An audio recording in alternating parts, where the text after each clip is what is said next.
नमस्कार दोस्तों, जय श्री कृष्णा। आज हम कृष्णा लीला भाग 3 की कहानी को सुनेंगे। अगर आप चैनल में नए हो तो चैनल को सब्सक्राइब करके कृष्णा लीला भाग 1 और 2 की कहानी को जरूर सुनें। तो आइए वीडियो को बिना स्किप करके कहानी को पूरा सुनते हैं। कंस देवकी और वासुदेव को उनकी बेड़ियां काट कारागार से मुक्त कर देता है। मथुरा के नागरिकों को लगता है कि कंस के मारनहार के जन्म से वह अब डरा रहेगा, क्योंकि उसको पता ही नहीं चलेगा कि उसके मारनहार का जन्म कहाँ हुआ होगा। कंस अपनी सभा में कहता है कि एक आकाशवाणी झूठी हो सकती है, दूसरी आकाशवाणी झूठी नहीं हो सकती है। उसके साथ छल किया जा रहा है और इस छल में उसके किसी आदमी ने सहायता की है। इसलिए वह महाबली धेनु को आदेश है कि उस दिन कारागार में जो भी पहरेदार थे उन सबको प्रजा के सामने हाथियों के पैरों तले कुचलावा दिया जाए, ताकि उसके साथ विश्वासघात करने का क्या फल होता है। वासुदेव देवकी को लेकर अपने पिता राजा शूरसेन के जाते हैं। शूरसेन अपने पुत्र से कहते हैं कि इस घोर विपत्ति में भी सत्यवचन के पालन करने पर अपने पूर्वजों को गौरवान्वित किया है, तथा अपनी पुत्रवधू देवकी को उसके 6 पुत्रों की हत्या की दर्द सहकर भी अपने पति के साथ देने के लिए वंदना करते हैं। सभा के मौजूद सभी के आंखों में आंसू आ जाते हैं। जब शूरसेन देवकी से कहते हैं कि तारनहार उसके अष्टम गर्भ में क्यों नहीं आए, तब इस पर अक्रूर कहता है कि ऋषि गर्ग जी ही इस रहस्य को बता सकते हैं। इधर नंदराया से वासुदेव व देवकी के मुक्ति की सूचना से रोहिणी प्रसन्न हो जाती है। उधर कंस अपनी सभा में विचार विमर्श करता है कि आकाशवाणी से यह सिद्ध होता है कि देवताओं द्वारा उसके मारने की योजना बनाई है। ब्रह्मा, विष्णु और शिव कोई उसके सामने आकर युद्ध नहीं कर सकता है, लेकिन किसी निर्बल शत्रु की उपेक्षा न कर उसे जड़ से उखाड़ फेंकना चाहिए। कंस चाणूर की सलाहानुसार वह सेनापति को पिछले 2 माह में जितने भी बालक पैदा हुए हैं उनको मार देने का आदेश देता है, ताकि अब हर जगह क्रंदन सुनाई दे। सैनिक उसके आदेशानुसार माताओं की गोद से छीन छीन कर उनके नवजात बालकों का सामूहिक वध करने लगते हैं, और साथ ही विरोध करने वालों का वध भी किया जाने लगता है। इस पर बहुत से माता पिता अपने बालकों की जीवन रक्षा हेतु उनको लकड़ी के तख्त, फूस की डलिया आदि में रखकर यमुना में बहाने लगते हैं। कंस के सैनिकों को जब गोकुल में नंदराया घर में भी एक बालक होने की सूचना मिलती है, तो वे उस बालक कृष्ण को मारने जब गोकुल पहुंचते हैं, तब वहां के नवयुवक एकत्र हो उनको पत्थरों से मारकर भगा देते हैं। जब कंस की इस बात का पता चलता है तो वह सैनिकों पर बहुत क्रोधित होता है, लेकिन उसके मंत्रीगण उसे समझाते हैं कि नंदराय जैसे शक्तिशाली सामंत पर बल प्रयोग न कर कूटनीति को प्रयोग करना चाहिए। चाणूर कंस से मायावी राक्षसों द्वारा बालक का संहार कराने के लिए कहता है। इधर ऋषि गर्ग वासुदेव को रहस्यों को उजागर करते हैं तथा उनको अपने तक ही सीमित रखने की सलाह देते हैं। परंपरानुसार नंदराया अपने बालक के जन्म होने पर कंस के पास उपहार लेकर जाते हैं तथा बातचीत में अपने यहाँ अष्टमी के दिन बालक होने की बात बताते हैं।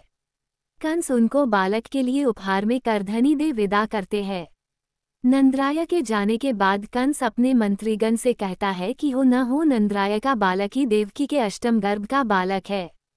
कंस के सैनिक आदेशानुसार नवजात बालकों को उनकी माताओं की गोद से छीन छीन कर सामूहिक वध करने लगते हैं, और साथ ही विरोध करने वालों का वध भी किया जाने लगता है। इस पर बहुत से माता पिता अपने बालकों की जीवन रक्षा हेतु उन्हें लकड़ी के तख्त, फूस की डलिया आदि में रखकर यमुना में बहाने लगते हैं।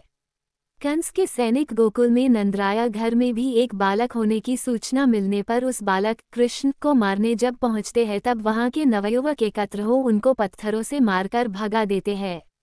जब कंस की इस बात का पता चलता है तो वह सैनिकों पर बहुत क्रोधित होता है, लेकिन उसके मंत्रीगण उसे समझाते हैं कि नंदराया जैसे शक्तिशाली सामंत पर बल प्रयोग न कर कूटनीति को प्रयोग करना चाहिए। चाणूर कंस से मायावी राक्षसों द्वारा बालक का संहार कराने के लिए कहता है। कंस अपने मंत्रीगण से कहता है कि हो न हो नंदराय का बालक ही देवकी के अष्टम गर्भ का बालक है, और कारागार से उस निकालकर किसने द्रोह किया उसका पता लगाया जाए। वह जब चाणूर से कारागार में अष्टमी की रात के घटनाक्रम की पता लगाने के लिए कहता है, तब चाणूर बताता है कि अब ये जानना असंभव है, क्योंकि उस रात सुरक्षा में लगे सभी सैनिकों को हाथियों से कुचलकर मार दिया गया है। तब कंस बालक का नाश करने के लिए अपने मंत्री बकासुर से उसकी बहन पूतना, जो कि महर्षि दुर्वासा की कृपा से बहुत ही मायावी है, साथ ही इच्छाधारी, आकाश मार्ग से चलने व मनवंचित रूप धरने की क्षमता रखती है, उसे बुलाने को कहता है। इधर नंदराया वासुदेव से मिलने उनके महल जाते हैं तथा जब वो रोहिणी के बारे जब बताना चाहते हैं तब अक्रूर उन्हें बताते हैं कि ऋषि गर्ग से द्वारा उस सारे घटनाक्रम के बारे में पता चल चुका है कि देवकी का 7वां पुत्र ही रोहिणी का पुत्र है। देवकी नंदराय को अपने 7वें पुत्र की सुरक्षा हेतु इस बात की गुप्त रखने को कहती है। राक्षसी पूतना का कंस के आदेशानुसार आकाश मार्ग से उसके महल आती है। कंस पूतना के कहता है कि नंदराय का पुत्र कोई साधारण बालक नहीं है, उसके अनुमान से स्वयं छलिया विष्णु ही है, उसकी हत्या करनी है। इस पर पूतना कहती है कि उसके पास कालकूट नाम का विष है, उस विष को अपने स्तनों पर लगाकर उस बच्चे को दूध पिलाकर मार देगी। कंस पूतना को तुरंत गोकुल जाने के लिए कहता है। पूतना अपनी इच्छाधारी शक्ति से एक सुंदर स्त्री का रूप धारण के नंदराय के घर पहुंच जाती है और यशोदा को अपनी मनगढ़ंत बातों से फंसाकर उनके पुत्र कृष्ण को अपने स्तन से दूध पिलाने के लिए ले लेती है। जैसे ही पूतना अपना दूध कृष्ण को पिलाना प्रारंभ करती है, वैसे बालक कृष्ण उसके स्तन को अपने दांतों के काटने लगते हैं। इस पर पूतना अपने स्वाभाविक रूप में आकर कृष्ण को लेकर आकाश मार्ग से भागती है, लेकिन कृष्ण उसके स्तन को इतनी जोर से काटते हैं कि उसकी मृत्यु हो जाती है। ये सब देखकर यशोदा बेहोश हो जाती है। नंदराय जब अपने घर वापस आते हैं तब उनको पूरे घटनाक्रम का पता चलता है। पूतना के शव को कई टुकड़ों काटकर उसका शवदाह कर दिया जाता है।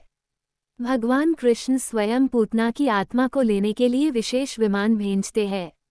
इस पर देवी राधा प्रश्न करती है, तब भगवान कृष्ण बताते हैं कि उनके वामन अवतार के समय दैत्यों का राजा बलि की पुत्री रत्नमला थी।